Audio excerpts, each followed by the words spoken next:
और जो व्यक्ति मैदान में उतरा है वो बिल्कुल नया है। हाँ, एकदम नया। उसने पहले कभी इतने बड़े स्तर पर कोई जंग नहीं लड़ी है। तो तर्क तो यही कहता है ना कि वो घबराएगा, उससे कोई ना कोई गलती होगी। या शायद वो पहली बार में ढेर हो जाएगा। ये बहुत ही स्वाभाविक सी बात है। सही कहा। लेकिन सोचिए, अगर वो मैदान में कदम रखते ही अपनी पहली ही चाल में सामने वाले के सबसे बड़े मोहरे को उड़ा दे तो? अरे, ये तो किसी हॉलीवुड फिल्म के क्लाइमैक्स जैसा लगता है, जहां एक बिल्कुल अनजान सा किरदार अचानक से आकर पूरी कहानी का रुख ही पलट देता है। बिल्कुल।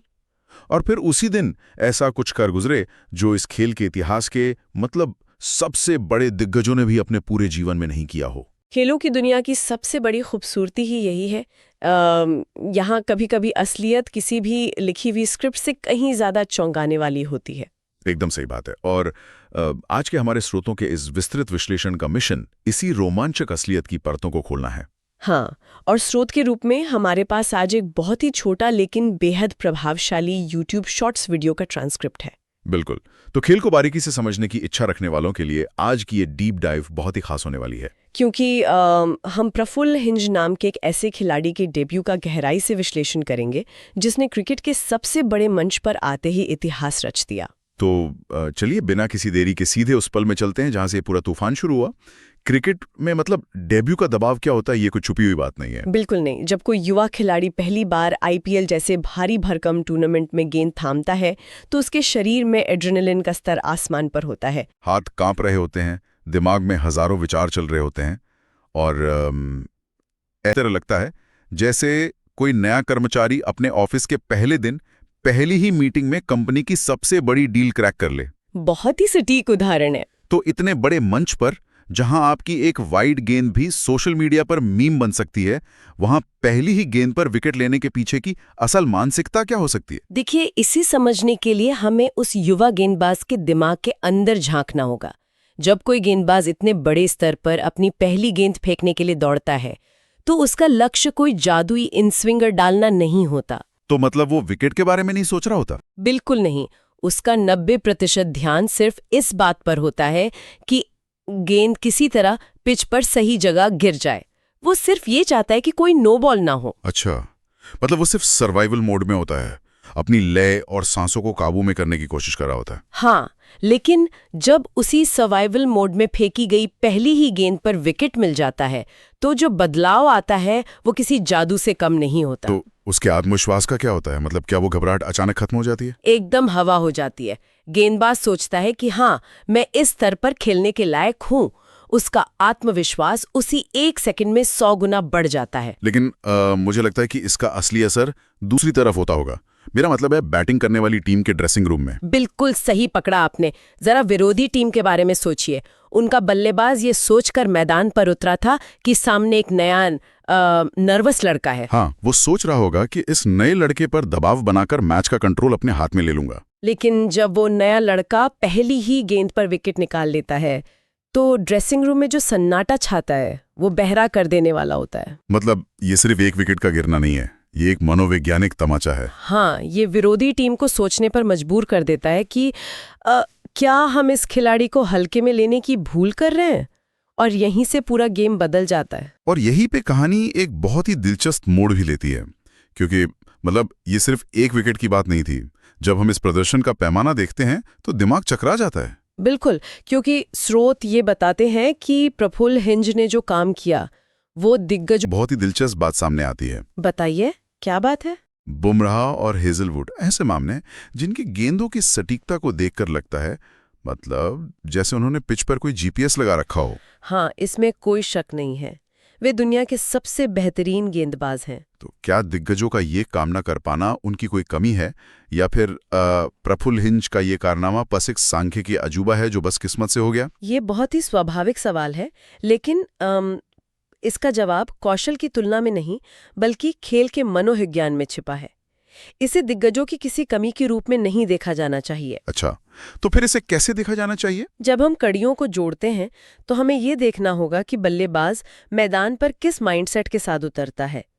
जब सामने बुमराह या हेजलवुड आते हैं तो बल्लेबाज सतर्क हो जाता है। मतलब उसके दिमाग में खतरे की घंटी बज रही होती है। बिल्कुल, उनके मन में उन गेंदबाजों के लिए एक बहुत गहरा सम्मान या यूं कह लें कि एक तरह का खौफ होता है।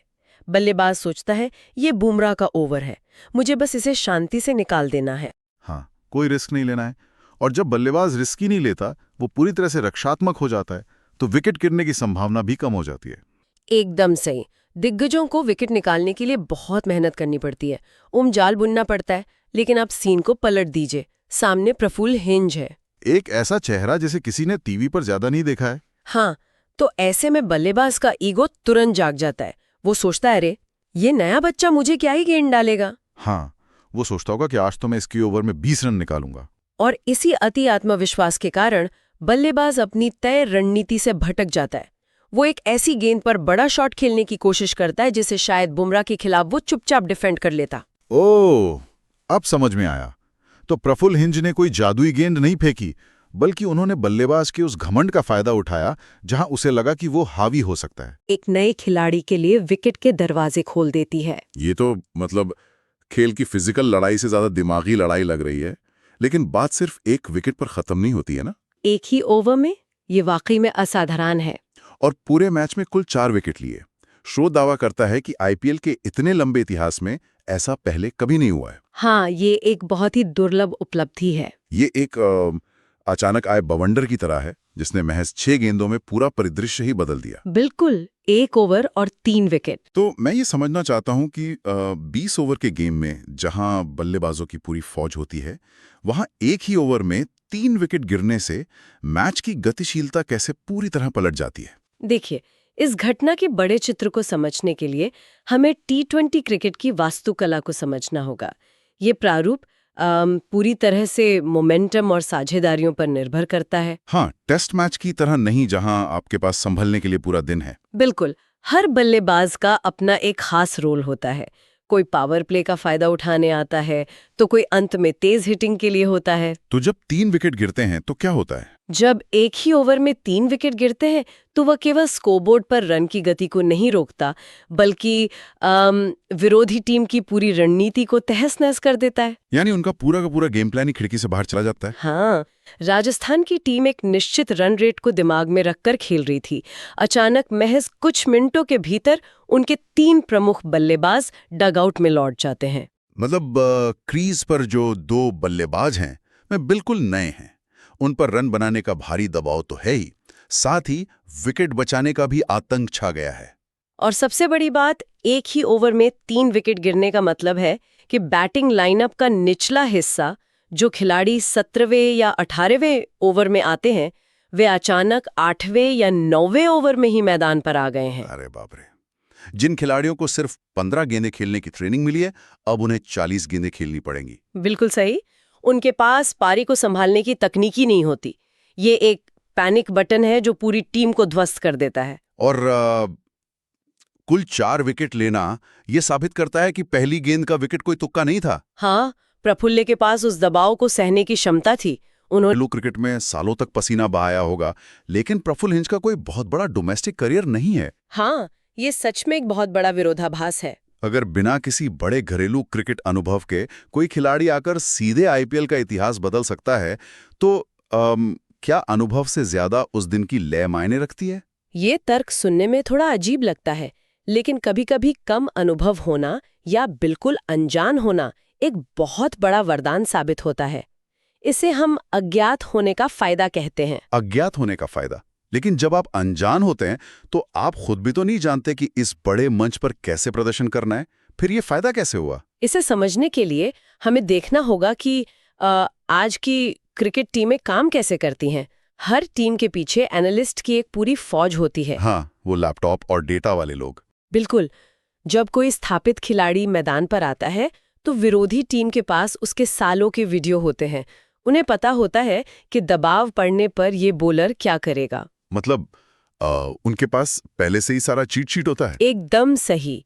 लेकिन प्रफुल्ल हिंज के केस में, क्योंकि उनका कोई बड़ा डोमेस्टिक करियर था ही नहीं, राजस्थान के एनालिस्ट्स के पास उनका कोई डेटा नहीं था। अरे वाह, मतलब उनके लैपटॉप की स्क्रीन खाली थी। हाँ, उनके पास ये बताने के लिए कोई फुटेज नहीं था कि प्रफुल्ल की गेंद का एक्शन कैसा है ये सब सामने वाली टीम के लिए एक गहरा अंधेरा था। तो बल्लेबाज को समझ ही नहीं आया कि किस रणनीति के साथ खेलना है। वो बस हर गेंद पर रिएक्ट कर रहा था। और क्रिकेट में जब आप सिर्फ रिएक्ट करते हैं तो गलती होने की गुंजाइश सबसे ज्यादा होती है। इसके साथ ही एक मनोवैज्ञानिक पहलू भी है। वो क्या? प्रफुल्ल के पास खोने के लिए कुछ नहीं था। उनके कंधों पर किसी पिछले बड़े रिकॉर्ड को बचाने का बोझ नहीं था। वे निडल होकर खेले, मतलब जीरो बैगेज के साथ खेलना, बिना किसी डर के वो किया जो उन्हें आता था।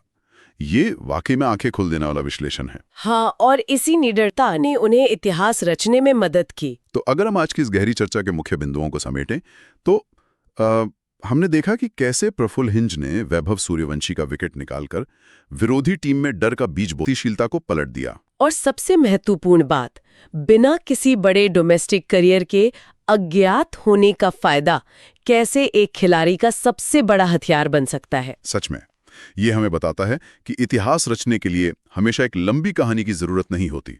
कभी कभी बस एक सही पल ही काफी होता है। मैं पूरी तरह सहमत हूँ, लेकिन अंत में एक बहुत ही गहरा सवाल उठता है जिस पर ध्यान देना जरूरी है। कैसा सवाल? जब कोई खिलाड़ी अपने पहले ही दिन ऐसा अभूतपूर्व इतिहास रच देता है, और वो भी बिना किसी खास पूर्व अनुभव के, तो क्या उसकी असली परीक्षा ये नहीं है कि वो इस सफलता के बाद मिलने वाली विशाल उम्मीदों का बोझ कैसे उठाएगा? ओह, मतलब अब वो अनजान नहीं रहा, अब दुनिया उससे हर बार चमत्कार की उम्मीद करेगी। बिल्कुल। क्या एक ऐतिहासिक शुरुआत कभी-कभी सबसे बड़ी चुनौती बन सकती है? क्या वो इस दबाव में निखर पाएगा या बिखर जाएगा? ये सोचने वाली बात है। ये तो सच में बहुत ही गहरा विचार है कि क्या सबसे बेहतरीन शुरुआत ही आगे चलकर सबसे कठिन रास्ता तय करती है। इसी विचार उत्तेजक सवाल के साथ हम स्रोतों के इस विस्तृत विश्लेषण को यहीं विराम देते हैं। कुछ नया सीखते रहिए।